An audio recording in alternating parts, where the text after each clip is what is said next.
Perfecto. Ujú. Muy bien, pues nada, les recuerdo que a todos que estamos en el Congreso de ISACA Iberoamérica, que este año cumple su cuarta edición. Mi nombre es Pablo Vallarín, soy el moderador de esta primera jornada en el Track 2.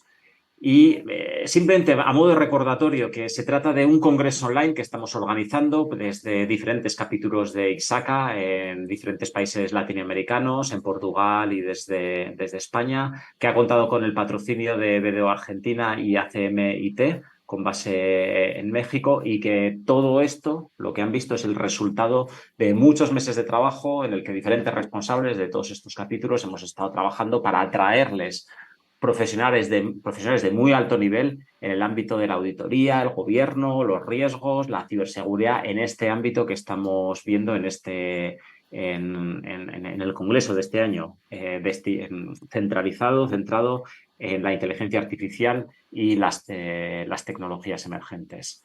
Tras haber visto a Alonso Ramírez de Costa Rica, a Rudy Pinochet de Chile, vamos a dar paso a Fabián Descalzo desde Argentina, que nos va a hablar de la privacidad desde el diseño y la privacidad en el nuevo mundo tecnológico. Fabián es socio y DPO de BDO Argentina, del Departamento de Gobierno Tecnológico y Ciberseguridad. Es una persona con muchísima experiencia, tiene más de 30 años de experiencia en estas áreas. Es especialista en compliance, auditoría TI en Argentina y otros países latinoamericanos. Asesora para el cumplimiento de leyes y normativas nacionales e internacionales en compañías de primer nivel de diferentes áreas de negocio. Además de todo esto, es docente en la Universidad Argentina de la empresa, UADE, en el Instituto Tecnológico de Buenos Aires, en la Universidad Nacional de Río Negro, y docente en sistemas de gestión IT, continuidad, seguridad de la información y auditoría TI para TÜV Rheinland. Finalmente, aparte de todas estas actividades, también es autoridad del Comité en Seguridad Patrimonial, Seguridad de la Información y Ciberseguridad en AmCham Argentina. Es miembro titular del Comité Directivo y presidente de la Comisión de Educación ISACA de Buenos Aires, del capítulo de Buenos Aires de ISACA, y es miembro de la Asociación Latinoamericana de Privacidad, de la Asociación Argentina de Ética y Compliance y del Comité Científico del IECUBO, el Institute of Electrical and Electronics Engineers. Así que con todo este impresionante currículum damos paso a Fabián y su charla Privacidades del diseño y el nuevo mundo tecnológico. Bienvenido, Fabián. Gracias, Pablo, por la presentación. Gracias a todos por estar participando.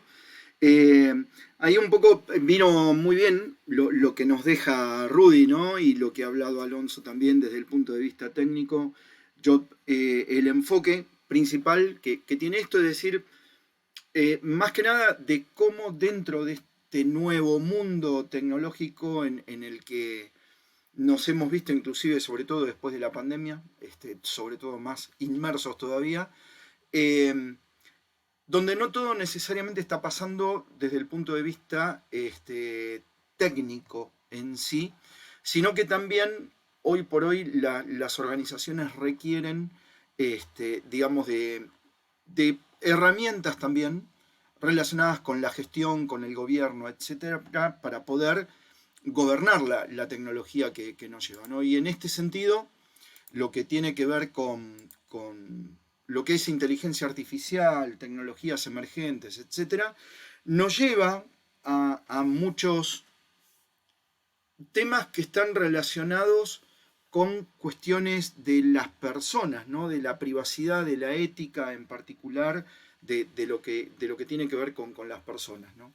Por eso una de las cosas que principalmente mencionamos y vamos a seguir haciendo hincapié a lo largo de la charla es en este tema, ¿no? De cómo la privacidad y la seguridad en particular tienen que ensamblarse y amalgamarse de alguna manera como para poder garantizar la seguridad sobre los datos de los usuarios, la seguridad sobre los propios usuarios en la utilización de sus datos en este tipo de tecnologías, ¿no?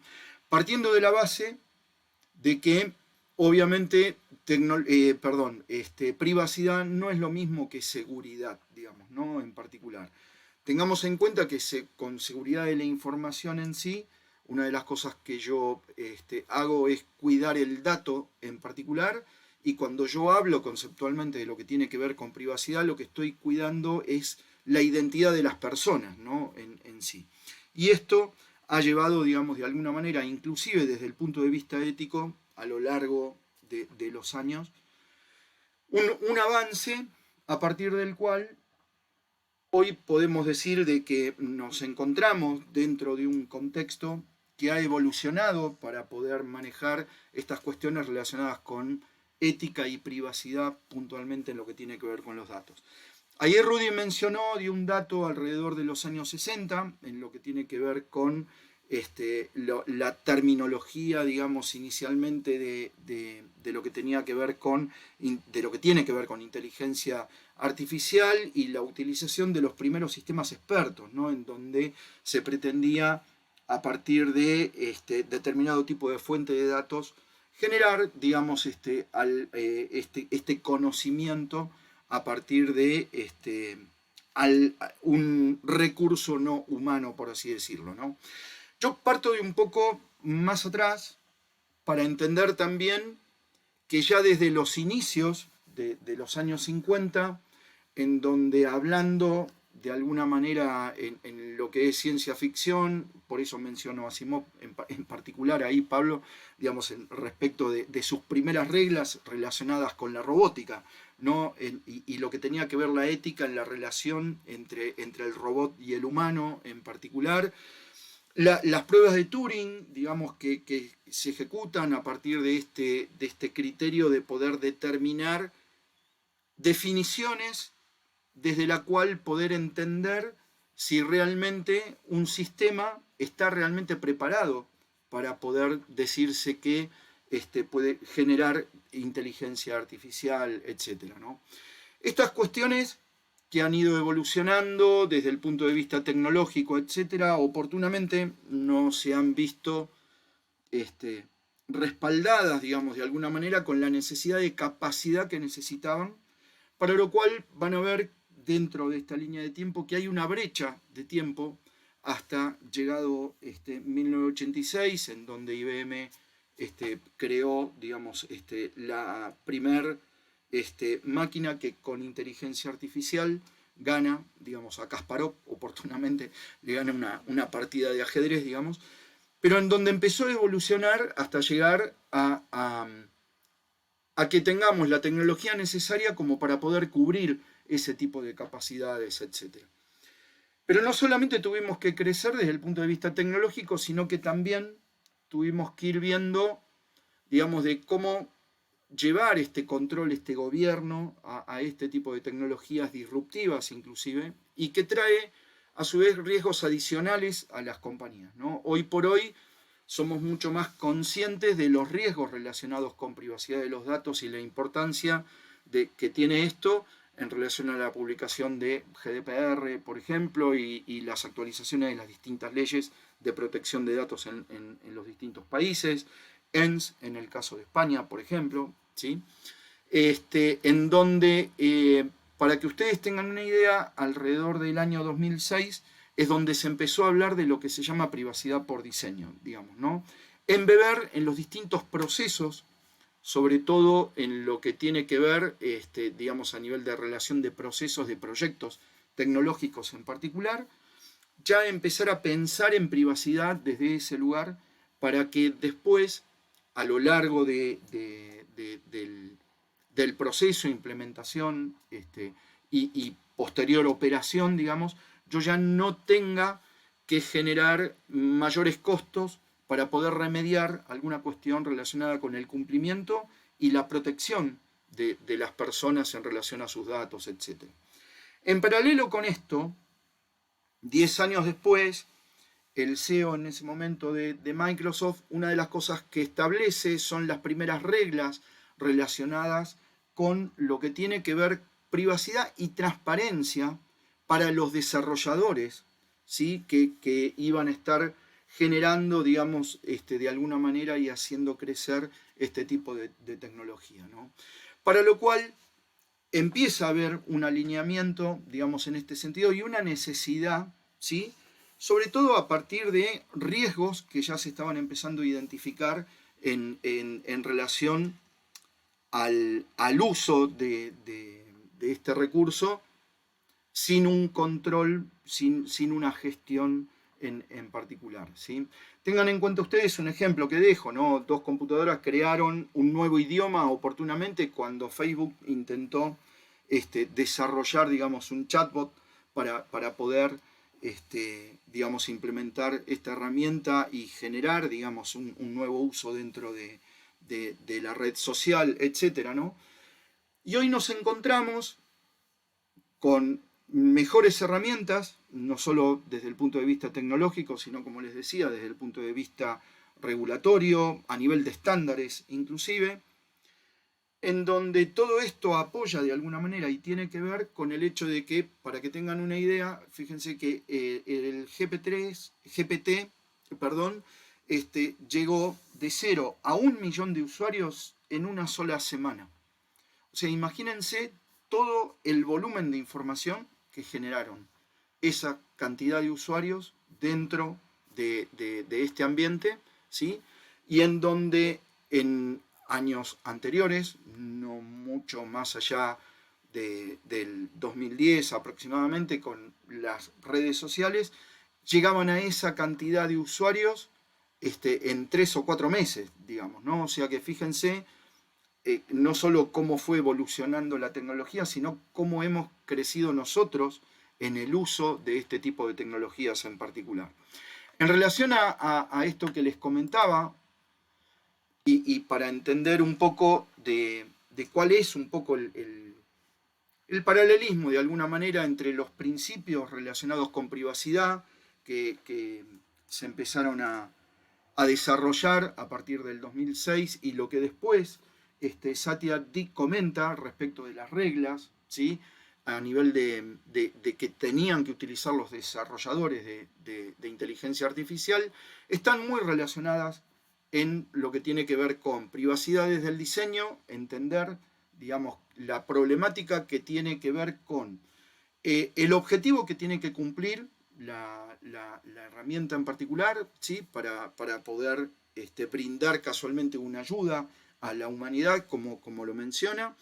La importancia de la transparencia en la integridad de los datos y la importancia que tiene digamos, del resultado en relación al objetivo que tiene que brindar en particular la herramienta.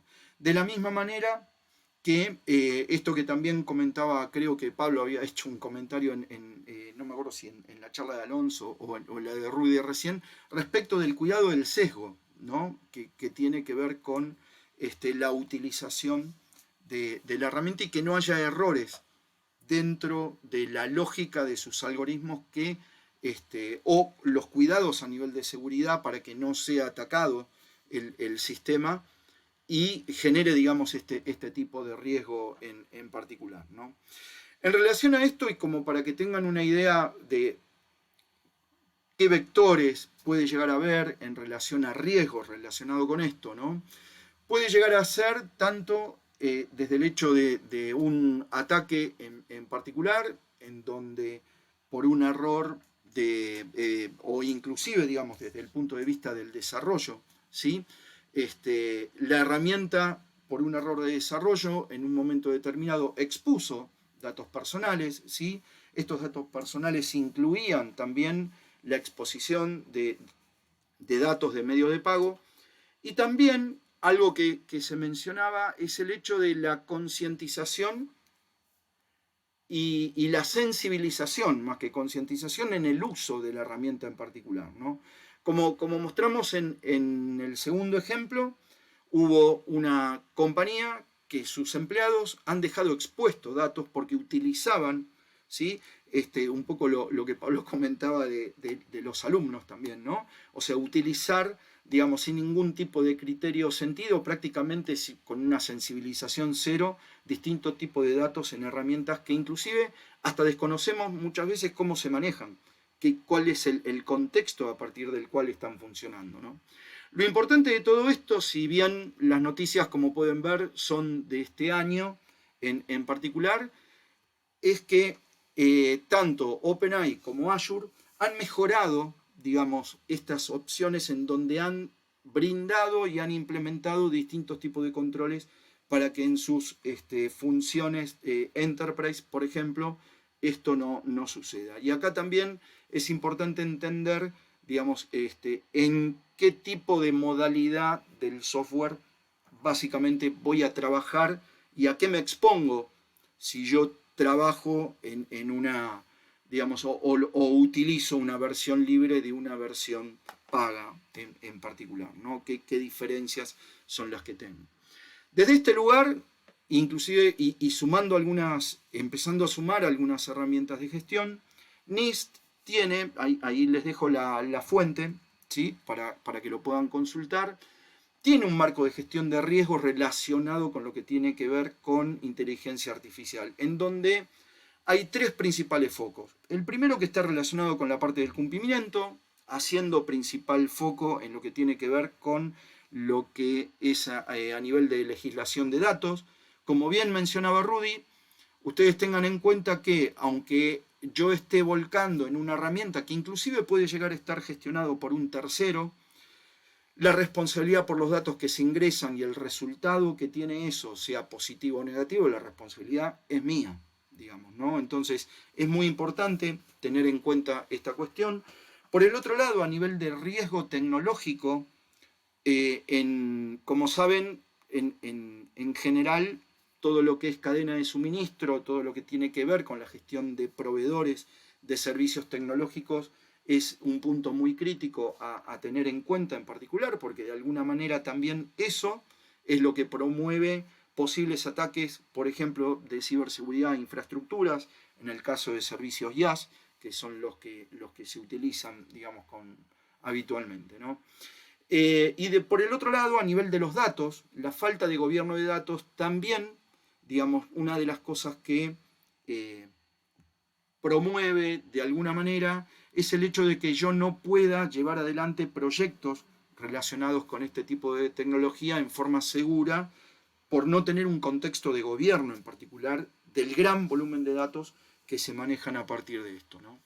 Por eso lo que decimos es que para poder prevenir incidentes que estén relacionados con privacidad en este tipo de ambientes, los 6 principales temas que tenemos que tener en cuenta es tener una buena gestión relacionada con el control de acceso a los distintos ambientes, dentro de lo que tiene que ver con inclusive en la utilización también de la herramienta en particular, tener un seguimiento y una auditoría de datos a partir de una buena clasificación, etcétera, y además políticas que estén asociadas a alinearse en lo que se define habitualmente a nivel de regulación de datos en relación a la privacidad, como la anonimización y la sintetización de los datos, ¿no?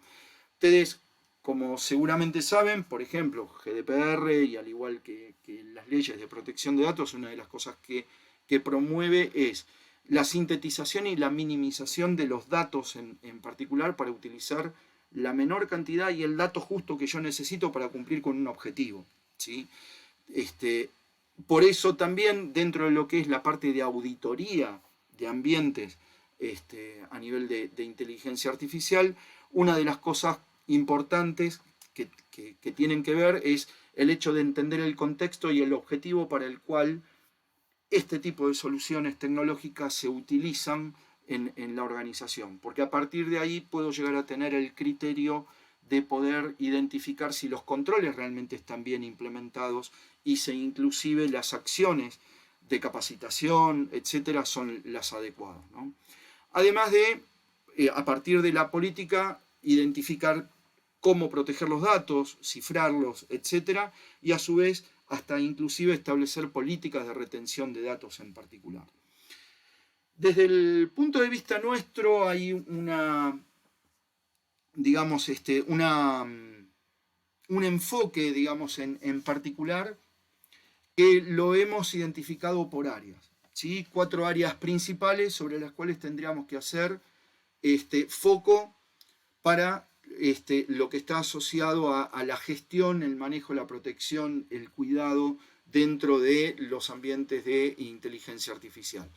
A nivel de ciberseguridad, tener en cuenta varios de los temas, no voy a repetir mucho de lo que comentó Rudy, ¿no? La seguridad del endpoint, los temas relacionados con evitar cualquier tipo de intrusión en sí para que, digamos, a partir de la utilización de antivirus, firewall, etcétera, digamos, no seamos posibles atacados en relación a que se pueda ingresar, digamos, al sistema de inteligencia artificial en particular, el hecho de las comunicaciones seguras, cifrado de datos, etc.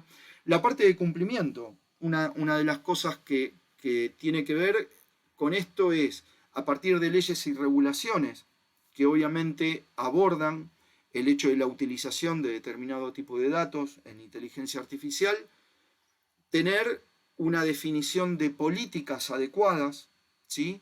Para poder marcar de alguna manera internamente dentro de las compañías cuál es el criterio con el cual se va a utilizar la herramienta y qué tipo de datos, de acuerdo a la clasificación, es que se pueden llevar adelante, qué tipo de proyectos yo puedo basarme en inteligencia artificial para llevar adelante, ¿sí? Y a partir de eso, también definir desde el punto de vista de la gestión cuáles son los distintos roles y responsabilidades que necesita una organización para poder contemplar todo esto que les comento, ¿no? Por el lado de protección de datos, y a partir del conocimiento de las regulaciones, establecer gestión de lo que está relacionado tanto con la clasificación como con las políticas de retención en sí, y cuáles van a ser los mecanismos y los estándares relacionados con el cifrado de datos. Y adicionalmente a esto, y poniendo, digamos, un marco de paraguas a todo lo que acabo de comentar, formalizar políticas que estén apoyadas por la dirección de la compañía relacionadas con estos temas, digamos, ¿no? Todo lo que es clasificación, retención, políticas de acceso a la información y de privacidad en particular.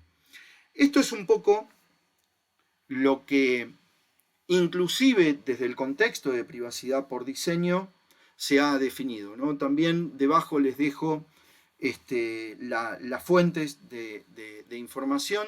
De hecho, hay una norma ISO en particular, que es la 31700, que es la que define cuáles son los requisitos para poder implementar lo que es privacidad por diseño.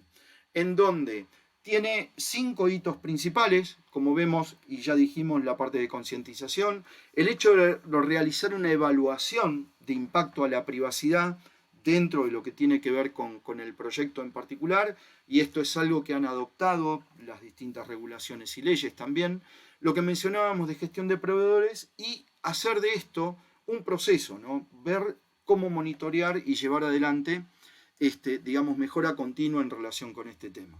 En lo que es a nivel de desarrollo y diseño, digamos, en particular de lo que tiene que ver con las soluciones, lo principal que destaco es el hecho de poder hacer o diseñar, mejor dicho, las pruebas necesarias como para poder asegurar tanto, no solo la parte técnica de lo que es el algoritmo que se utiliza, o los distintos algoritmos a utilizar para poder llevar adelante este tipo de proyectos, sino también pruebas de resultado, y a su vez tener en cuenta principalmente, que era algo que también mencionaban y que está muy relacionado con el tema de privacidad, cuáles van a ser las fuentes de datos que se van a integrar dentro de este tipo de proyectos en particular para poder desarrollar esta inteligencia en sí. Tener en cuenta dentro de este tema, en la parte del diseño, digamos, también, en la definición de si voy a utilizar recursos propios o voy a utilizar recursos de terceros dentro de lo que es hoy la facilidad que me da un servicio de nube de tipo IaaS, que me permite inclusive manejar uno de los 5 principales puntos por los cuales se utiliza este tipo de tecnología, que es lo que tiene que ver con la parte económica en particular, ¿no? Acá la parte de la economía en la inteligencia artificial yo lo oriento no solamente a que sea de alguna manera rentable para el objetivo para el cual se lo está utilizando en particular, sino que además me permita invertir en los controles necesarios que estén asegurándome el almacenamiento de datos en particular, que a partir de lo que tenga que ver con el procesamiento se pueda llegar a conseguir el objetivo que la compañía requiere sobre esto, y sobre todo aplicar controles relacionados con la seguridad de la información y lo que tiene que ver con la infraestructura en redes. A nivel de datos, sabemos que hay consideraciones, digamos, en relación a lo que es inteligencia artificial respecto de cuál va a ser la selección de la fuente de datos, etcétera, inclusive hasta cuál es la estrategia a nivel de metadatos para poder, digamos, utilizar, digamos, esta estrategia en función del resultado que quiero que el algoritmo de alguna manera me vaya dejando como resultado a nivel productivo, ¿no?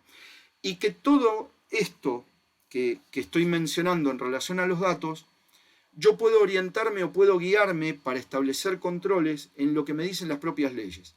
Yo lo que tengo definido en el margen derecho del slide tiene que ver con controles que establece la Ley de Protección de Datos en Argentina, y es un anexo que la Agencia de Protección de Datos de nuestro país, para lo que es datos informatizados, establece tanto desde la recolección hasta el respaldo y la gestión de incidentes, por ejemplo, ¿no? Independientemente del control de accesos y el control de cambios en sí. Para poder empezar a ver de cómo me ordeno a nivel de gestión de datos en sí, una de las cosas que podría hacer es apoyarme en esto y tener en cuenta, por ejemplo, los derechos ARCO que mencionan las leyes de protección de datos, para poder identificar qué acciones son las que se deben de tener sobre los datos en particular, sobre todo en este sentido estamos hablando de datos personales, ¿sí? Y qué acciones son las que se deberían de hacer sobre esos datos, sobre todo frente a requerimientos de los dueños de los datos, que son nuestros clientes, usuarios o terceros, ¿no? Y a su vez, también, de acuerdo a lo que me mencionan las leyes, poder tener en cuenta, en base a categorías, cuáles son los distintos tipos de datos personales que puedo utilizar y el nivel de protección que yo debería de poner en el caso de que utilice uno u otro, ¿no? Y acá puedo utilizar también esto como una guía para poder minimizar y sintetizar, digamos, de alguna manera, la cantidad de datos a utilizar dentro de un proyecto de inteligencia artificial. Definir, por un lado, lo que tiene que ver el gobierno de datos a partir de la creación, digamos, y el desarrollo de políticas, como mencionábamos antes, asociadas a la protección de datos y la protección de la privacidad de los datos personales, y para poder administrar en sí, desarrollar también los procedimientos necesarios que abarquen el ciclo de vida completo de los datos dentro de la compañía y dentro de este ambiente en particular. Eso lo que me va a permitir es el hecho de poder tener el marco normativo, el marco de gestión, ¿sí? Adecuado, para poder, a partir de esto, empezar a implementar, por un lado, cuál es la identificación del nivel de madurez, por ejemplo, que estoy llevando adelante para el tratamiento de datos en general, a utilizar dentro de este tipo de proyectos que tiene la compañía, definir cuál va a ser la estructura para la gestión de datos, etc., ¿no? Acá lo que les dejo para este tema de cómo medir el nivel de madurez en la gestión de datos, que es algo que debería de hacer antes de iniciar cualquier tipo de proyectos relacionado con estos temas, es el modelo de DAMA, en este caso el que les estoy presentando. También CMMI tiene un modelo de Data Management Maturity que pueden llegar a utilizar, ¿sí? Esto como para que ustedes lo tengan como herramienta. Y a su vez, una de las cosas que me va a permitir este contexto es el hecho de poder tener un mapa como el que les muestro, en donde establezco desde la estrategia y gobierno la estructura organizacional, las distintas políticas que necesito, a nivel de táctica y controles, qué es lo que necesito para poder asegurar calidad de los datos, ¿sí? El ciclo de vida del dato, cuáles van a ser las distintas definiciones y cuáles van a ser inclusive las definiciones de políticas de retención, etcétera, y cómo voy a implementar y operar tanto a nivel de estándares, lo que tenga que ver con la arquitectura en sí, en este caso a nivel de inteligencia artificial, etcétera, como la gestión de riesgos en sí asociado con este tipo de tecnología. Fabián, aquí Pablo, Sí, simplemente recordarte que ha pasado media hora para que calcules que te quedan unos 15 minutos, ¿de acuerdo? bien, perfecto. Sí, ahí ya estoy dentro de los 3 últimos slides, así que vamos. Genial, perfecto. Vamos bien.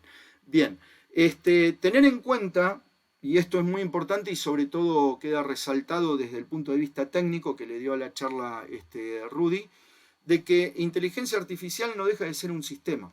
Por lo tanto, tengo que tener en cuenta cuáles son los principales ataques, digamos, que hacen o que ponen a la inteligencia artificial como foco, como centro, ¿sí? Ahí yo de alguna manera estoy nombrando algunos que Rudy ya los ha explicado en la charla anterior, en donde principalmente, como pueden ver, y por qué hice tanto énfasis en el tema de datos y la necesidad de la gestión de datos, es porque obviamente el foco principal en inteligencia artificial a nivel de ataques está puesto en los datos en sí. Tener en cuenta también, obviamente, de que la inteligencia artificial es un aliado para los ciberdelincuentes, ¿sí? En donde, tal cual como lo vimos antes, mucho tiene que ver a nivel de robo de datos personales, suplantación de identidad y principalmente utilizado como herramienta para poder mejorar ciberataques como por ejemplo el caso de phishing y falsificación de identidad, por ejemplo, ¿no?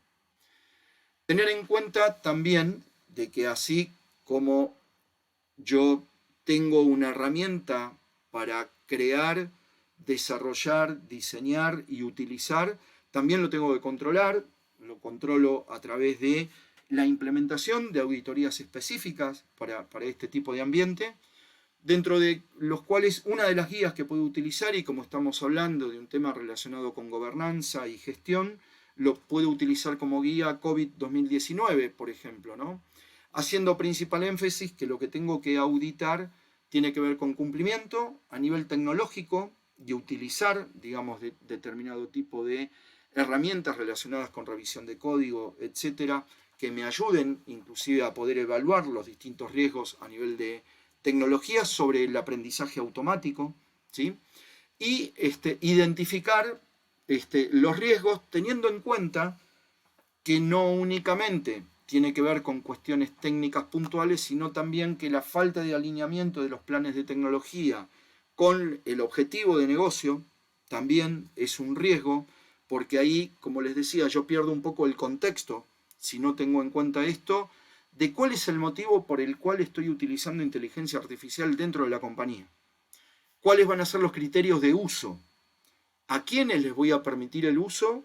Y a su vez, ¿qué nivel de sensibilidad tienen que tener esas personas para poder llevarlo adelante, digamos, ¿no? Retos del auditor: no tener un marco de auditoría maduro, no tener el conocimiento adecuado para poder llevar adelante una auditoría, teniendo en cuenta el crecimiento exponencial de la necesidad de tener que aprender sobre estos temas. Y las claves para una auditoría exitosa a nivel de inteligencia artificial es el hecho de entender y conocer cuáles son los distintos marcos y reglamentos existentes para adaptarlo a cómo estoy implementando inteligencia artificial dentro de mi organización. Además de concentrarme en los temas de transparencia y los controles y gobierno, que tiene que ver con la herramienta en sí y los datos en particular. Acá un ejemplo de cuáles pueden llegar a ser, y esto también para aquellos que digamos, pertenezcan a ISACA. Es un documento que lo pueden descargar, está gratuito, más allá del nivel de membresía que tengan. ¿Sí? Es un cuadernillo sobre Auditing Artificial Intelligence, en donde van a poder tener conceptos relacionados con de algo de lo que estuvimos hablando, con auditoría a inteligencia artificial, utilizando, por ejemplo, en este caso, objetivos de gobierno y gestión del core de COVID, ¿sí? en particular. En donde, adicionalmente a esto, y como para cerrar, digamos, un poco la charla, lo que hemos visto es que la forma en la que yo tengo para poder garantizar una utilización segura de este tipo de recursos, en donde tenemos límites muy finitos relacionados con la ética, la transparencia, el cuidado de la privacidad en particular, tiene que ver con tener una gestión de ciberseguridad robusta, tener una ética embebida dentro de la organización en el uso de inteligencia artificial.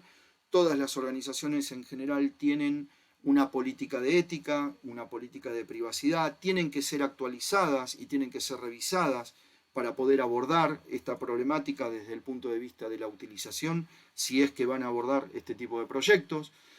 Tener en cuenta la protección de los datos confidenciales, establecer, digamos, necesidades de cumplimiento normativo y establecer las normativas necesarias para poder llevar adelante un gobierno ético de datos dentro de este contexto.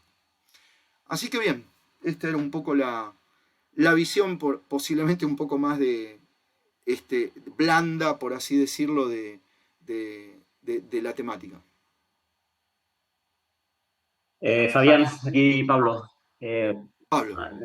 Sí, ¿qué tal? Nada, lo primero de todo, pues nada, enhorabuena por la charla. Igual, yo creo que las tres charlas han sido de gran calidad, han sido muy complementarias. Cada uno habéis abarcado un aspecto muy concreto y creo que el tuyo también se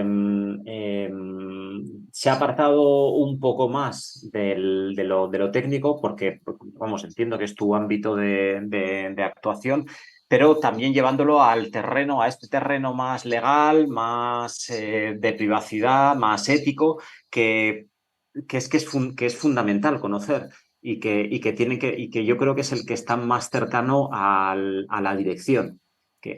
Has hablado con un lenguaje que precisamente la dirección va a entender, Exactamente. porque aborda aspectos que tienen que ver con la confianza de la organización.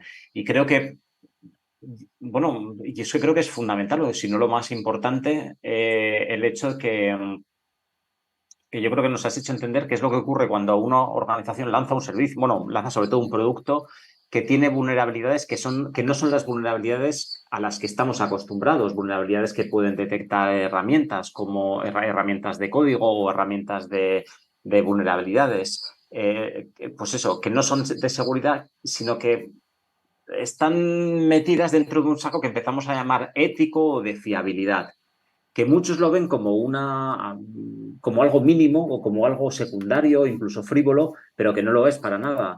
De hecho, muchas veces estas vulnerabilidades tienen repercusiones muy, muy grandes. Yo imagino que conoces muy bien, Fabián, Sí. o conoces, o lo habrás oído, si no casos muy parecidos, lo que ocurrió cuando Apple lanzó la Apple Card en el 2019.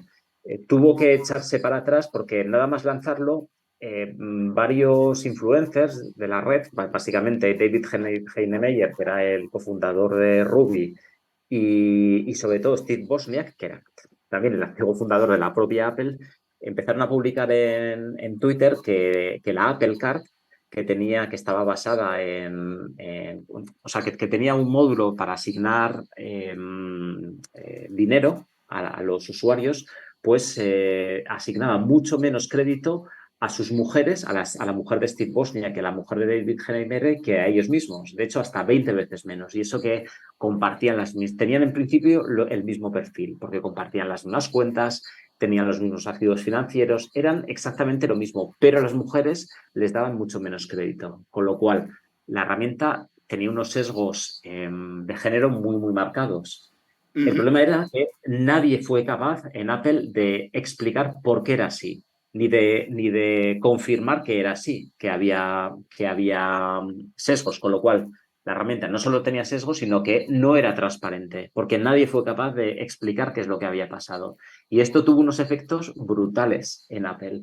Tuvieron que echar Sí, para atrás el lanzamiento. Es decir, algo que no era vulnerabilidades, que no eran de ciberseguridad, eran vulnerabilidades de código, pero que no eran de ciberseguridad, estaban teniendo una repercusión gigante. Y sí. creo que todo lo que tú nos has contado tiene que ver con todo esto. Sí, además, un poco lo que vos decías, ¿no? A nivel de negocio, ¿no? O sea, ¿qué Sí, impacto tiene desde el punto de vista reputacional y desde el punto de vista inclusive hasta económico? O sea, claro. vos pensá que hoy por hoy, con los ejemplos que dio Rudy, inclusive desde el punto de vista técnico, eh, ¿cuántas veces se podría replicar lo que le pasó al Banco de Hong Kong? En donde falsearon la voz de uno de los directores y les robaron 35 millones de dólares. Buf, buf, buf, buf. Entonces, Sí, sí. de la misma manera que oportunamente también le pasó a Apple con su validador facial, digamos, en Sí. donde creo que fue en el 2002, también, Ujú. si mal no recuerdo, un atacante asiático, Sí, eh, con una impresora en 3D pudo, digamos, falsear el ID de sí. Apple de reconocimiento biométrico, digamos, ¿no? Ujú. Entonces, hoy por hoy, ¿cuánto más se podría llegar a hacer de eso? ¿Y cuánto más le cuesta al negocio que alguien de la dirección diga, uy, mi vecino está usando tal cosa, yo también lo quiero usar? Sin tener una idea del Claro. contexto, sin Sí. entender cuál es su nivel de madurez y cuál es la particularidad de su compañía, por más que sea Ujú. de la misma industria que su vecino, digamos, Sí, ¿no? sí, Entonces sí. ahí hay muchas cosas que están relacionadas con el entender la seguridad para la toma de decisiones, digamos, ¿no? Sí. Aquí voy a pasar un tipo de preguntas que tienen más que ver con la regulación, te iba a hacer, pero que también está en la línea de una pregunta de Guillermo Ranucci, que, bueno, empiezo con la pregunta de Guillermo y luego la traslado Ujú. a otros ámbitos. Guillermo nos dice, ¿qué opinión tiene sobre la disposición 2/2023, recomendaciones para una inteligencia artificial fiable, y la decisión administrativa 641 de requisitos mínimos de seguridad de la información para organismos, ambas publicadas en el Boletín Oficial de Argentina? Y yo imagino que todo esto Sí, estará alineada con esta acta, bueno, con esta legislación europea vamos, que está recién publicada y aprobada, pues eso, que recién aprobada en Europa. sí, exactamente. Bueno, ahí principalmente con lo que tiene que ver con la decisión administrativa 641, en Sí. particular, Si nos la puedes contextualizar para los que no seamos de, sí, de perdón. Argentina. Ahí digamos, esta disposición en particular lo que hace es establecer unos requisitos comunes a todas las entidades del Estado argentino, ¿sí? Sí. Entidades públicas, ¿sí? Ujú. Requisitos relacionados con seguridad de la información, Vale. ¿sí? Ujú. En donde, desde mi punto de vista, una de las cosas que establece da pautas de requisitos, pero en general, digamos, quien vaya a implementar esta disposición lo que requiere adicionalmente es tener el conocimiento adecuado como para poder saber de qué framework armarse para Sí. poder cubrir cada uno de los requisitos. Desde el punto de Ujú. vista normativo, por así decirlo, es adecuado, ¿sí? Este, pero bueno, habría que revisar un poco por ahí el orden que tiene en particular para poder entender de cómo ir implementándolo. Pero sí me ha pasado, digamos, en este sentido que no necesariamente en algunas de las entidades en las que me ha tocado este, llevar adelante este tema, posiblemente el interlocutor entendía específicamente de cómo ir ordenando por nivel de criticidad mejor dicho, por nivel de importancia de acuerdo a su contexto, cómo ir implementando la comunicación, digamos, ¿no? No sé si con esto ahí, respecto de la disposición de recomendaciones para inteligencia artificial fiable, no la leí, digamos, como para comentar, no la leí profundamente como para dar algún tipo de opinión, la estoy analizando, digamos, ¿no? Sí. Sí, imagino que estarán alineadas con, bueno, con estos marcos de desarrollo fiable o de desarrollo ético para crear soluciones basadas en inteligencia artificial fiables que se han ido desarrollando en la Unión Europea en los últimos años. La Sí. primera data del 2017 y que fue cuando se sacó y desde entonces pues se han creado muchísimos marcos.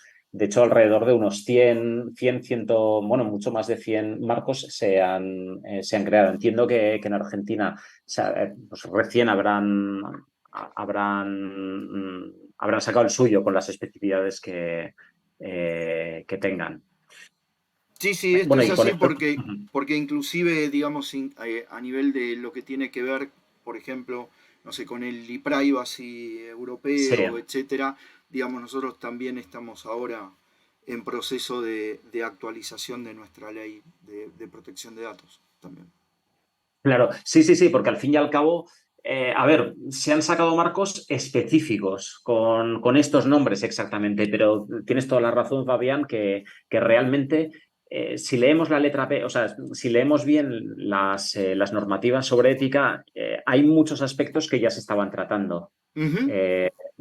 Con la inteligencia artificial, relacionado realmente todo lo que tiene que ver con la transparencia del código, lo que tiene que ver con los sesgos, con el uso adecuado de los datos, de manera que no haya una discriminación, que todos los usuarios reciban el mismo servicio, eso ya estaba contemplado.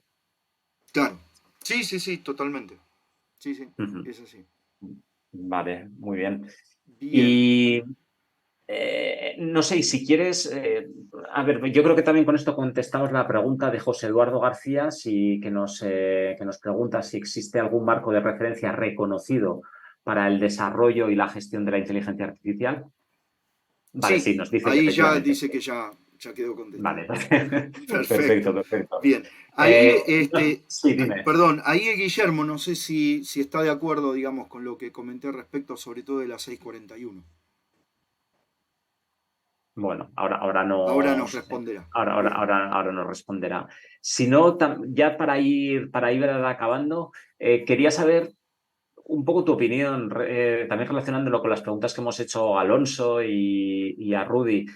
¿Cómo crees tú que se va a tener que ir, bueno, en tu ámbito más en concreto, que va a ir evolucionando la legislación, tanto argentino, en el contexto argentino, latinoamericano o en general eh, internacional, para hacer frente a todo esto? Yo sobre todo en el sentido que ahora podemos estar pensando en una serie de problemáticas, pues lo que estamos hablando de sesgos, de ataques, pero es posible vamos, es que nos salga ahora esta nueva normativa de inteligencia artificial fiable, esta decisión administrativa de 641, estas legislaciones europeas, y de pronto ocurren unos nuevos escenarios que nos tiran por la borda todo lo que hemos sacado y eso que nos ha costado pues años sacar una legislación.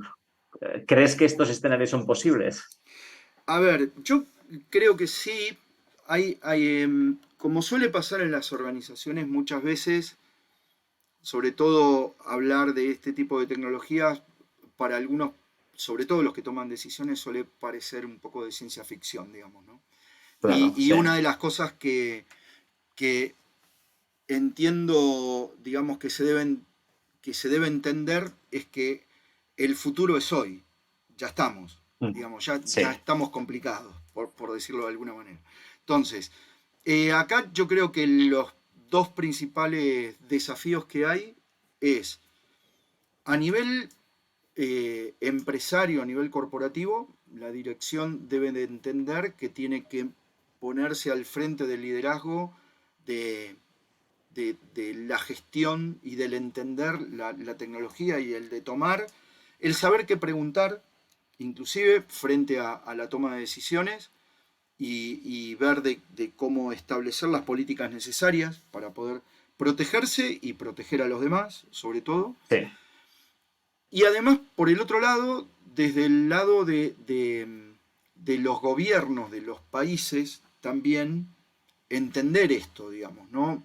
Si yo creo una ley o establezco una normativa para regular, y a su vez eso no lo llevo atado de determinado tipo de implicancias, ya sea a través de alguna multa, etcétera, que esté asociada al no cumplimiento de lo que estoy queriendo controlar, o si soy un poco liviano, o si no le pongo un poco el criterio del nivel de la importancia del nivel de impacto. Obviamente en muchas ocasiones, y sobre todo en sociedades por ahí no muy maduras que utilicen esto, se va a complicar un poco más todavía, ¿no? Dar el ejemplo de cómo utilizar. No sé si con esto ahí, Pablo, te respondo o... Sí, perfectamente. Me ha gustado. Yo creo que ha sido una muy buena manera de concluir y de resumir no solo tu charla, sino yo creo que las tres charlas que hemos tenido, y que es esta frase, te cito textualmente: el futuro ya está aquí. Y es que es eso.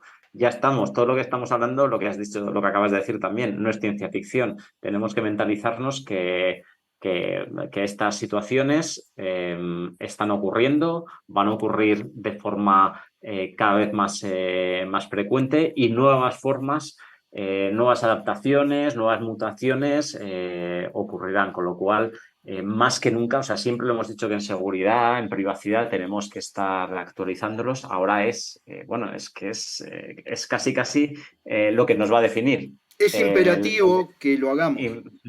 Totalmente. Uh-huh. Totalmente.